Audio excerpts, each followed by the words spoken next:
This is the Storyworks Roundtable, where we have conversations about craft. Because becoming a successful author begins with writing a great story. Hey guys, I just wanted to let you know that this week we are pulling an episode from deep in the archives. Back to when Matt Herron was one of our hosts, and Matt, Kathryn, and I are talking about openings. What makes a great opening? Should you start in media res? Do you need depth of character? How do you get that on the page? What is the difference between opening with a situation versus opening with a character? And how do you form the right hook for your story? So even if you've heard it before, it was probably ages ago, so I hope you'll give it another listen. Enjoy, and we'll be back with the new episode next week.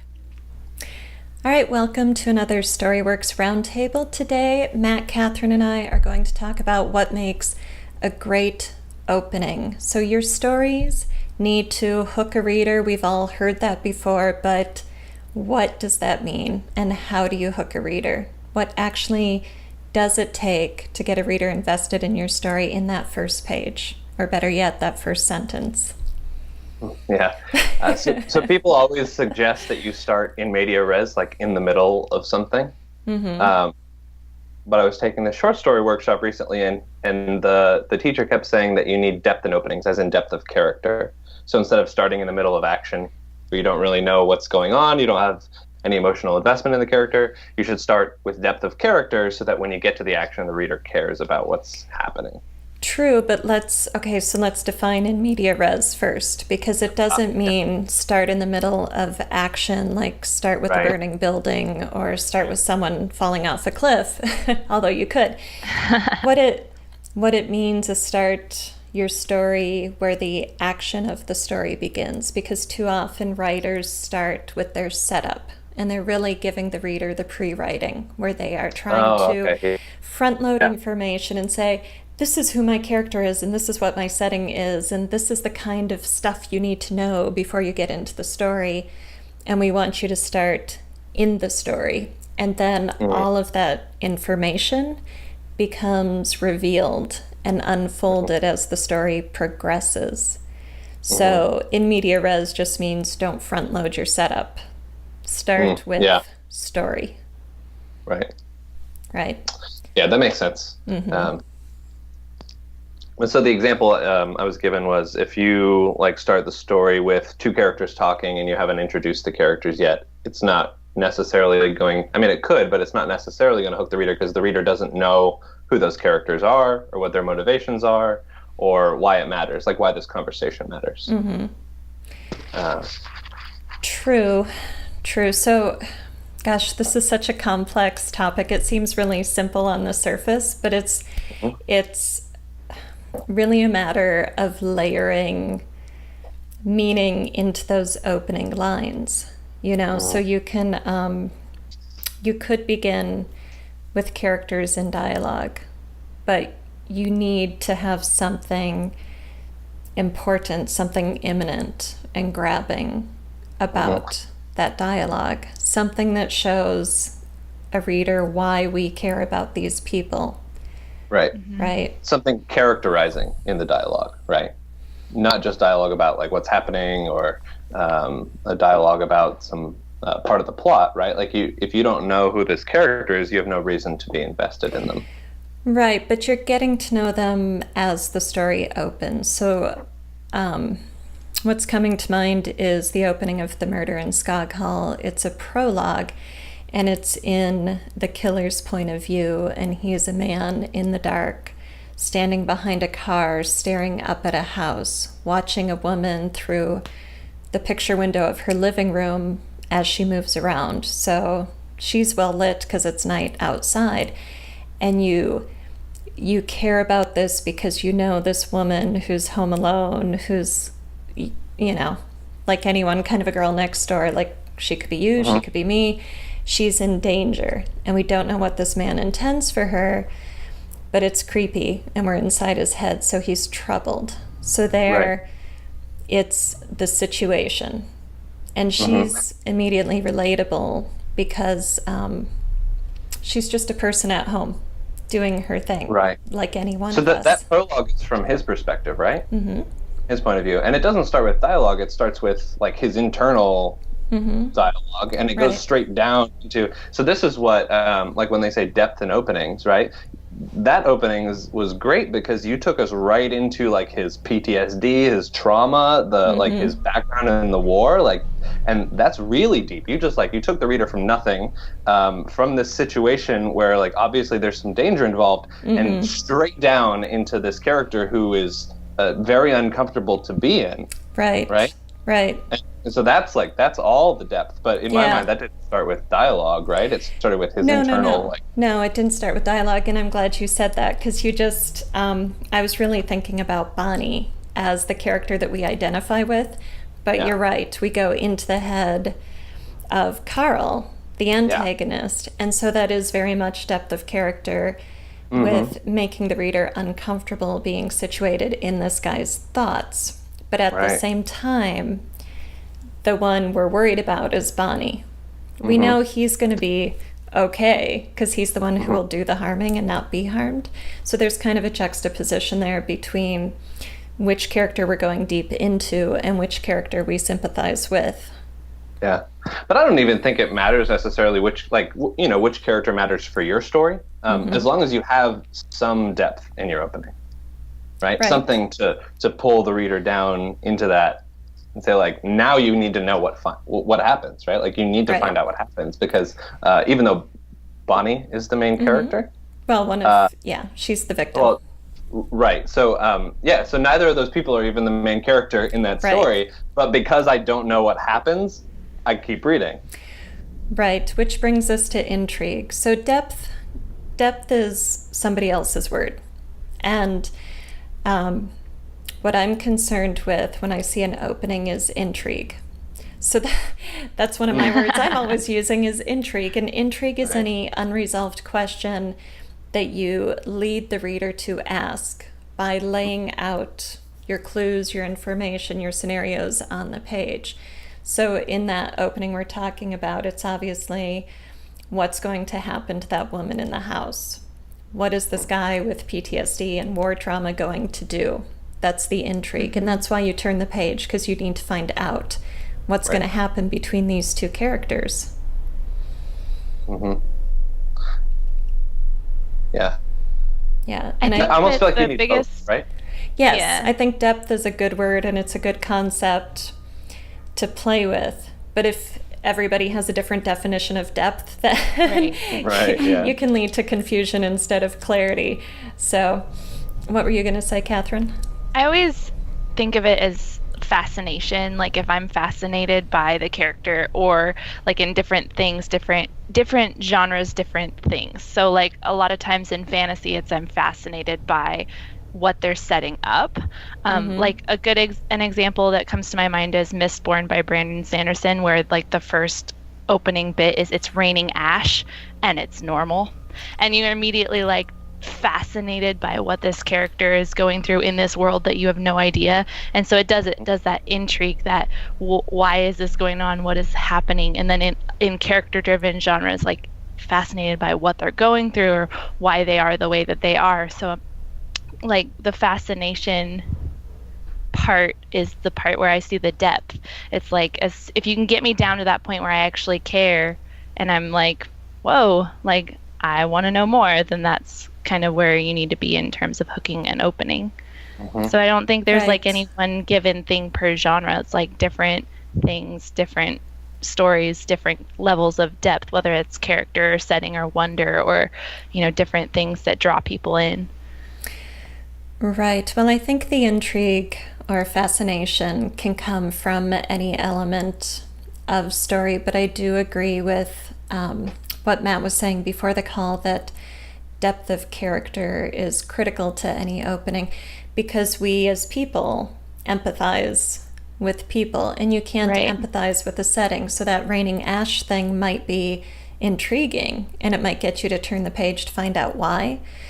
But if the answer is, dry scientific information, as opposed to people coping with the raining ash, you're going to give up on the story pretty quickly, right? And because it was Brandon Sanderson, he was probably doing a really good job of showing the setting through the character's opinion.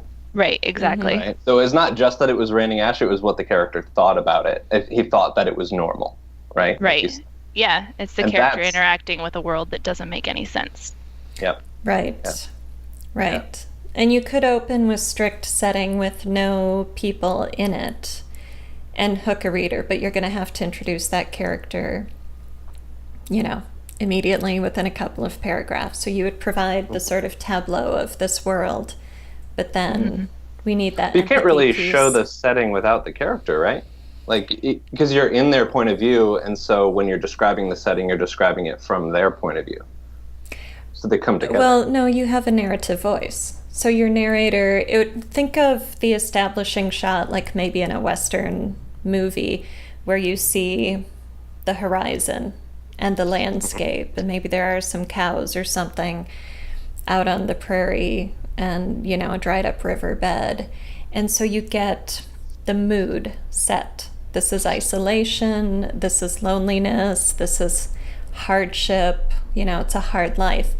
So you could open with the narrative voice giving you the mood, and then you come in just like the camera and you show the character, you show the dude on his horse, right?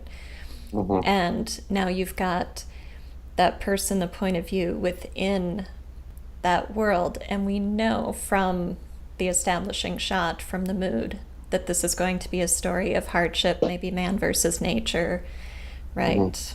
Yeah. So it is possible. I don't know examples. I see that a lot more in mind. movies than in books, though. Right, but it doesn't mean you can't do it. Right. Yeah. I wouldn't do it for more than a few paragraphs, because you really need to introduce that empathetic protagonist in order to hook a reader.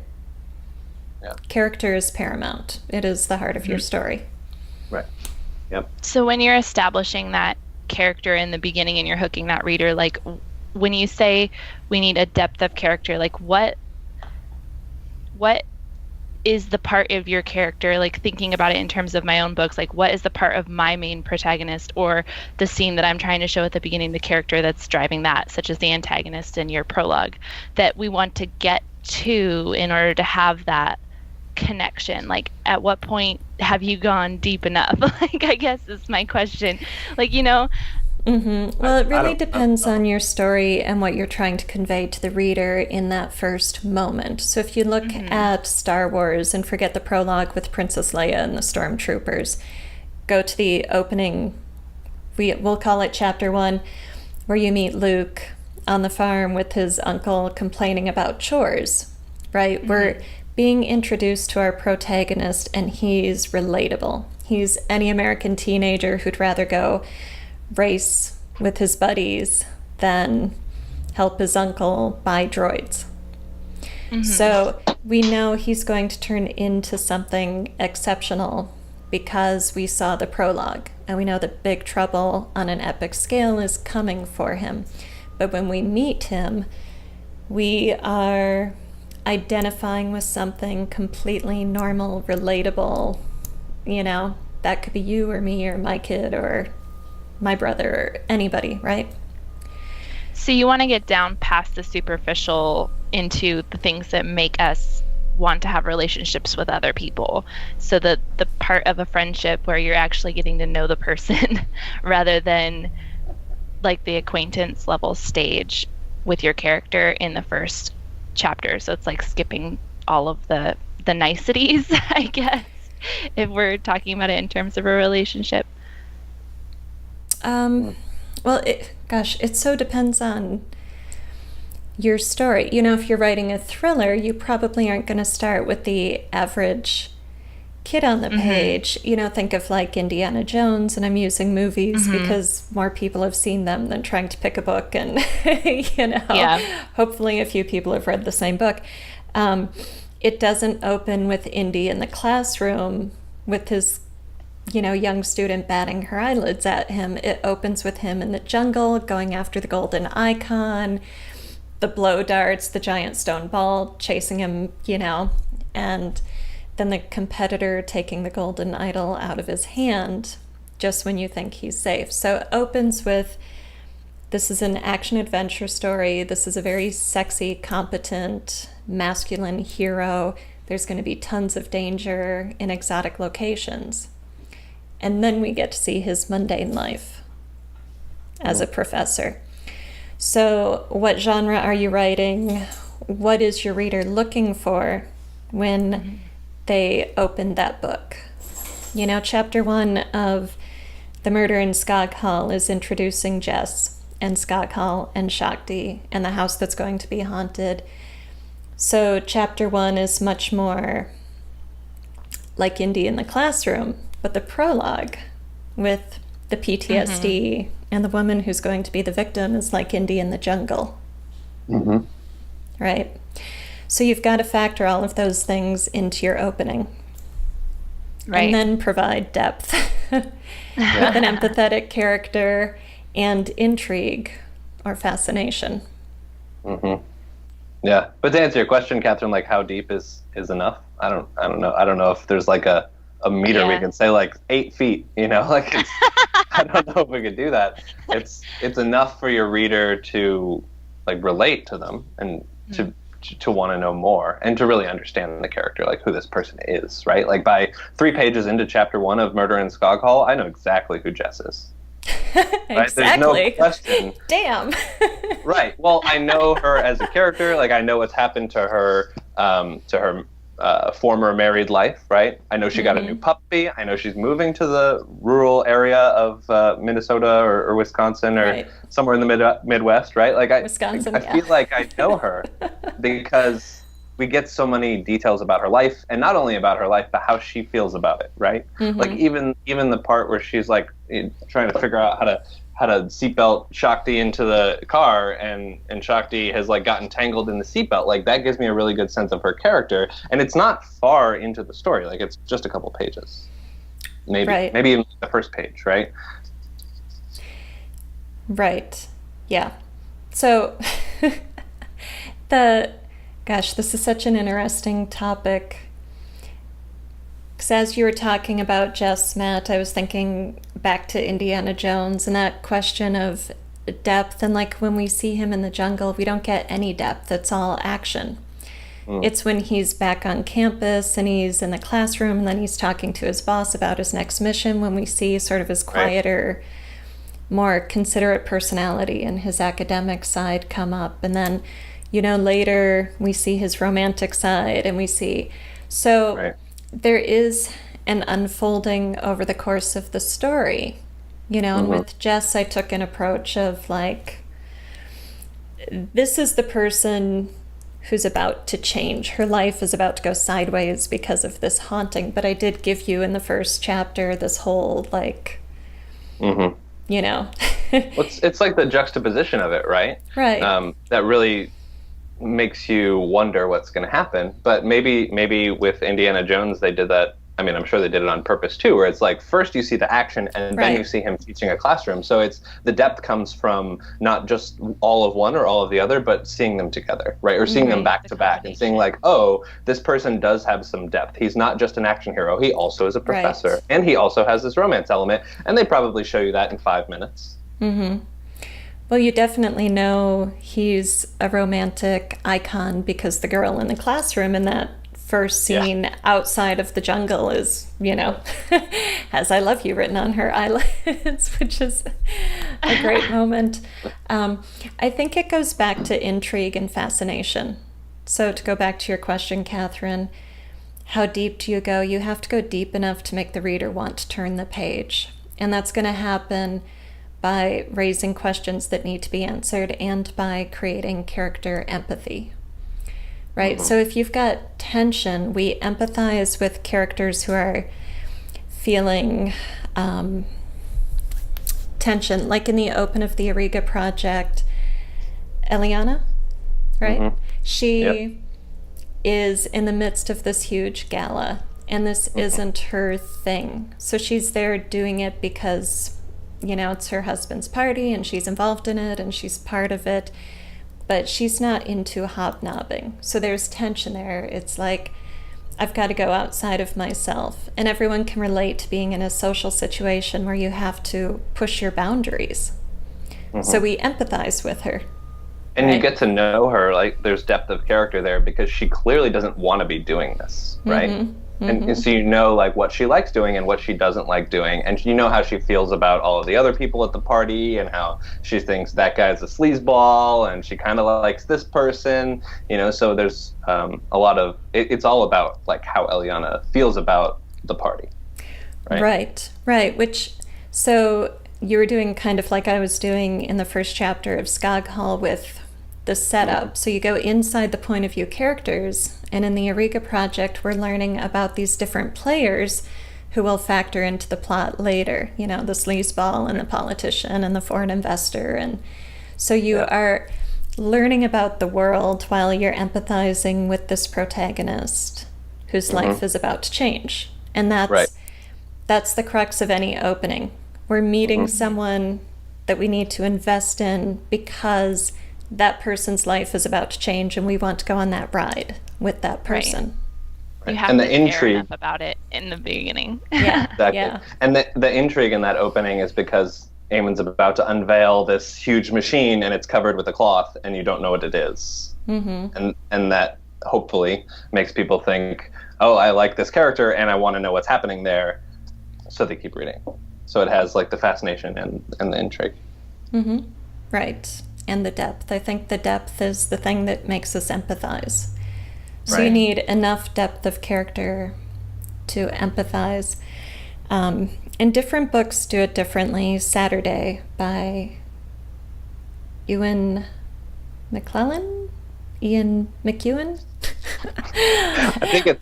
think it's Ian McKeown. I was going to say like Ewan McGregor, Ian McKellen. Like what person is this? Yeah. Not Gandalf. Not Gandalf. Yeah, that famous writer, you know, Gandalf. Yeah. It opens with a guy waking up at like 3 a.m. or something and getting out of bed and looking out of his window. And it's a very slow, placid opening. There's a lot of setting, a lot of mood and introduction to this man who you find out is like a brain surgeon and his perfect wife is still sleeping in the bed, and you know he's looking out the window of his London home on the square that is so peaceful, and you know you're like, okay, so this guy's rich and has a perfect life and you know an awesome career, and he's going to go play like handball with his friend after breakfast, like, but there's tension there because you know all this perfection is going to change. If it doesn't change, we don't have a story. So do I care about him because he's relatable? Well, my life is nothing like his. But I'm curious about how all this perfection is going to be damaged over the course of the story. And if you like that kind of story, like the setting description is beautiful. It is. Right? So if it's your genre and you're curious about that guy even a little bit, you're probably going to keep reading. Right. And it's also, you know, it's considered literary fiction, but it's also quite a thrilling, dramatic story with tons of human conflict. You know, his work has quite a bit of action in it. Even though it seems to open with these very mundane, you know, peaceful almost worlds, those worlds become invaded and cracked open. So it's almost like he just likes to destroy things. He's just getting you set up for destroying it later. Yeah, he does, definitely. Ian McKeown. Ian McKeown, yes. I have to. Pretty sure that's like, which one? Yeah, I think you're right, Ian McKeown. And what was the one, the title of his book about the hot air balloon that crashes? Oh no. It's the same kind of thing where you start with very normal people living, you know, lives with relationships, with marriages, just very sort of mundane. Anybody can relate to that, and then some incident happens that just breaks worlds apart, So the one with the air balloon on the cover is called Enduring Love. Enduring Love. Yep, that's it. Mm-hmm. So, other thoughts about openings? They're hard. They're hard. Okay, so our takeaways. First, read a lot of openings. And with free book samples, that's really easy to do. So go read a bunch of traditionally published openings and different genre openings and study them. See what hooks you in. See what gets you empathizing with the character and what's creating tension in that opening. The tension is some promise of change, of danger that's, about to launch this journey. So you need to have depth of character to create empathy. You need to have dramatic tension or a sense of stakes. Something is about to change. You need to create intrigue, open-ended questions that hook a reader into turning the page to get those questions answered. Did I miss anything? I think you got it. All right. Excellent. Well, thank you for watching. This has been another Storyworks Roundtable, and you can find all of our recordings at wordessential.com/Storyworks Roundtable.